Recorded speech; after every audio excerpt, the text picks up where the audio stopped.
எல்லா தமிழ் மக்களுக்கும் வணக்கம். என் பேர் ஷீபா. வெல்கம் டு ஷீபா சமையல். இன்னைக்கு நம்ம வீட்டு சமையல்ல சின்ன சின்ன டிப்ஸ் எல்லாம் ஃபாலோ பண்ணி ப்ரான் வறுவல் தான் செய்ய போகிறோம்.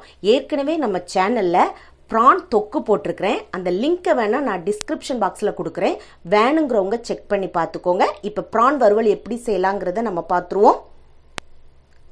ப்ரான் வறுவல் செய்கிறதுக்கு முதல்ல ப்ரானை நல்லா கழுவி சுத்தம் பண்ணி எடுத்துக்கோங்க. அதனுடைய முதுகு பகுதியில் கழிவு இருக்கும், அதாவது குடல் பகுதி இருக்கும், நூல் போல் இருக்கும். அதை கட் பண்ணிவிட்டு அந்த நூல் பகுதியை உருவி எடுத்துக்கோங்க. இந்த ப்ராசஸை நீங்கள் கண்டிப்பாக செஞ்சுருக்கணும். இப்போ இது கூட மசாலா பொருட்கள் சேர்த்துடலாம். 2 ஸ்பூன் அளவுக்கு சிக்கன் 65 மசாலா, 1 ஸ்பூன் அளவுக்கு தனி மிளகாய் தூள், 1/2 ஸ்பூன் அளவுக்கு மஞ்சள் தூள், 3/4 ஸ்பூன் அளவுக்கு மிளகுத்தூள் சேர்த்துக்கோங்க. இப்போ இதுக்கு தேவையான அளவுக்கு உப்பு சேர்த்துக்கிடலாம். சேர்த்துட்டு இதை நல்லா மிக்ஸ் பண்ணி எடுத்துக்கோங்க. அதாவது அதுலேருந்தே நம்மளுக்கு தண்ணி வரும். ஒருவேளை தண்ணி காணலன்னா ஊற்றிடாதீங்க, தெளித்து பிசைஞ்சு எடுத்துக்கோங்க. இப்போ இதை நல்லா இதை மாதிரி பிசைஞ்சதுக்கப்புறமா குறைஞ்சது ஒரு 10-12 நிமிஷம் இதை அப்படியே ஊற வச்சுருங்க. ஊற வச்சதுக்கப்புறமா ஒரு 1/2 எலுமிச்சம்பழத்தோட சாறை சேர்த்துக்கோங்க. இந்த புளிப்பு சுவை இந்த ப்ரான் ஃப்ரைக்கு அதிகமாக தெரியக்கூடாது. காரம் தான் கொஞ்சம் அதிகமாக இருக்கணும், புளிப்பு சுவை கொஞ்சம் கம்மியாக இருக்கணும். அதை கரெக்டாக செக் பண்ணி பார்த்துக்கோங்க. அதே மாதிரி மசாலாவும் அதிகமாக இருக்கக்கூடாது. அந்த ப்ரானை பாருங்கள், பட்டும் படாமலும் மசாலா இருக்குது பாருங்கள். இதை மாதிரி நல்லா மிக்ஸ் பண்ணி எடுத்துக்கோங்க. என்னடா சிக்கன் 65 மசாலா சேர்க்குறோமே எப்படி இருக்கும்னு நினைக்காதீங்க. டேஸ்ட்டு பார்த்தீங்கன்னா இந்த வறுவல் அவ்வளோ ஒரு டேஸ்ட்டாக இருக்கும். அப்படியே ஹோட்டல் ஸ்டைலில் நம்மளுக்கு கிடைக்கும். இதை நல்லா ஊற வச்சு ஒரு 1/2 மணி நேரம் விட்டதுக்கப்புறமா நம்ம ஃப்ரை பண்ணுவோம் இல்லையா, அந்த சமயத்தில் இதை நல்லா ஒரு அட்டை கலந்து எடுத்துக்கோங்க. கலந்து எடுத்ததுக்கப்புறமா நம்ம இதை ஃப்ரை பண்ணிக்கிடலாம்.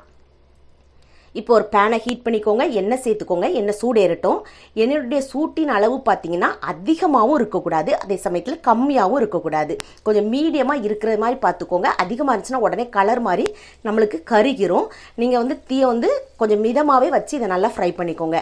அதே மாதிரி எல்லா இறாவையும் சேர்த்ததுக்கப்புறம் ஒரு 4 நிமிஷம் அப்படி இல்லைன்னா ஒரு 5 நிமிஷம் குக் பண்ணிங்கன்னா போதும். நீங்கள் ரொம்ப நேரம் இதை வேக வைக்கணுமோ நினச்சி ரொம்ப நேரம் குக் பண்ணிங்கன்னா அப்படி ஹார்ட் ஆயிரும். அதாவது கொஞ்சம் நேரம் கழித்து நீங்கள் சாப்பிடும் போதுல ரப்பர் மாதிரி இருக்கும். இந்த ப்ரானை குக் பண்ற விஷயம் ரொம்ப ரொம்ப இம்பார்ட்டன்ட். அதனால அந்த டைமை கரெக்டாக பார்த்துக்கோங்க. ஒரு 4 நிமிஷம் 5 நிமிஷத்துல நீங்க உடனே திருப்பி போட்டுக்கோங்க.